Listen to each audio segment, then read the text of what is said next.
तर खोजिपे चाहिँ आएन, खोजिपे आएको छैन। नेपाली न्युयरमा छ हो, सेरोफेरोमा चाहिँ बल्ल बल्ल आएको छ।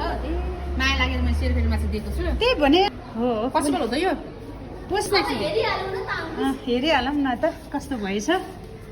काट्ने दिनुपर्छ नि फेरि एउटा साग रहेछ भने त के आछ ल कसको काटेर दिने होला त अब जति आउँछ त्यति काटेर दिने कुरै हुँदैन, अरूको भएको खुसी लिनु हुँदैन नि त, हो कि होइन हो नि है आफ्नो। हेलो, आज चिसो चिसो मौसम पनि छ है। आज छोराको रिजल्ट कस्तो आउने हो मलाई बडो चिन्ता लगाइरहेछ।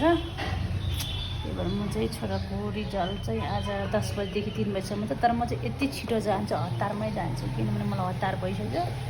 राम्रो भए पनि नराम्रो भए पनि, सोचे जस्तो आए पनि नआए पनि हामी चाहिँ जान्छौँ। केही गरी भने जस्तो भएन भने छोराले कुटै दह्रो खाने हो आज। तिमीलाई रिजल्ट कस्तो हुन्छ जस्तो लाग्छ? रिजल्ट कस्तो हुन्छ जस्तो लाग्छ? राम्रो। फोमा फो आएन भने नि तिम्रो यो लागो लोगो पनि फुकालेर बेच्दिने हो। टक्क बरु म न्यु इयर आउँदैछ होइन, चारवटा बेचेर खाने हो, बुझ्यौ नि? फोमा फो आउँछ नि, फोमा फो आएन,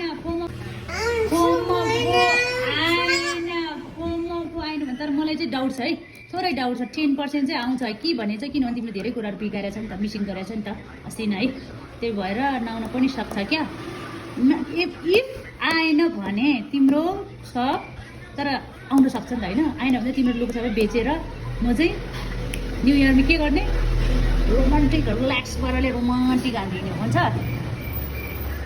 उठ न उठ, पिट्टै खान्छ नि तिमीले भनेको सुत्त। तर तिम्रो फोमा फो आउनुपर्छ, आउँछ जस्तो लाग्छ?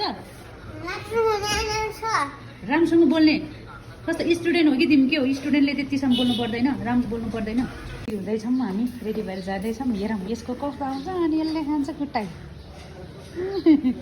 भन्नुहोस् न, भन्नुहोस् न। तर खोजिपे चाहिँ आएन। त्यही भन्यो, धेरै कुरो यसले उ गरेको छ कि म आफैलाई थाहा छ नि त। एक्जाम बिगार्नु भयो, भन्नुहोस् न। खोजिपे आएको छैन, नेपाली न्युयरमा छ हो, सेरोफेरोमा चाहिँ बल्ल बल्ल आएको छ। माया लागेर मैले सेरोफेरोमा चाहिँ दिएको छु। त्यही भने यसले आज भोलि त्यो रिभिजन त्यस्तो त हुनै सक्दैन भनौँ न। हो पोसिबल हुँदैन यो पोसिबलै हो कि, म त आफैले थाहा कि हिजोदेखि मलाई कस्तो पिर लागेको छ। हो कि भन्नुहोस् त, हो बिगार्नु भएको छ त भन्नुहोस्, बिगारेछ। भनिदिनुहोस् न एकचोटि। हेरिहालौँ न त कस्तो भएछ। काट्ने दिनुपर्छ नि फेरि एउटा साग रहेछ भने त के आछ ल भन्नुहोस् हजुर। प्लस आएर पुग्दैन, मलाई त फोनमा फोनै आउनुपर्छ। ल भन्नुहोस् त, ला मामुलाई त पुग्दैन र के गर्ने होला?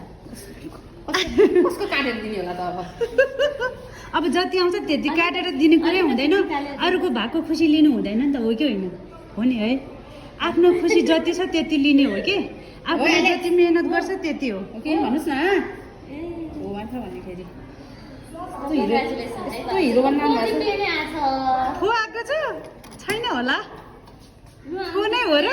म त सरप्राइज भएँ, होइन होला? होइन म्याम आइहाल्छ नि, आउँछ। उसको आएन भने त हामी होइन म आफै हिजो बेलुकादेखि म सुतेकै छैन म्याम, तर म त खुसी भएँ।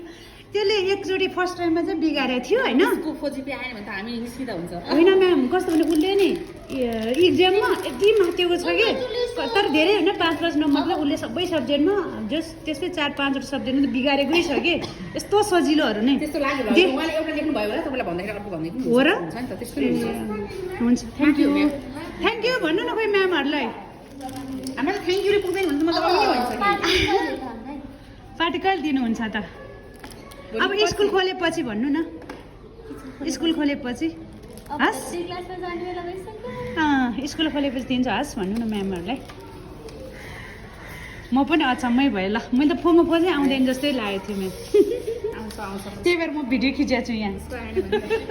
तर सरप्राइज चाहिँ भयो, कस्तो खुसी भएँ म त।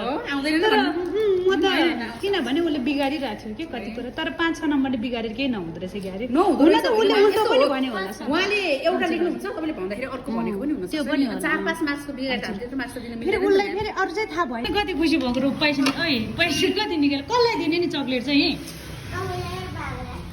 कहाँ जाला कहाँ कुन पसल उथेरि पनि यहाँ त चिया भएको आएर फेरि जानु पर्दैन, अहिले एकछिन बस न, किन जानुपर्ने?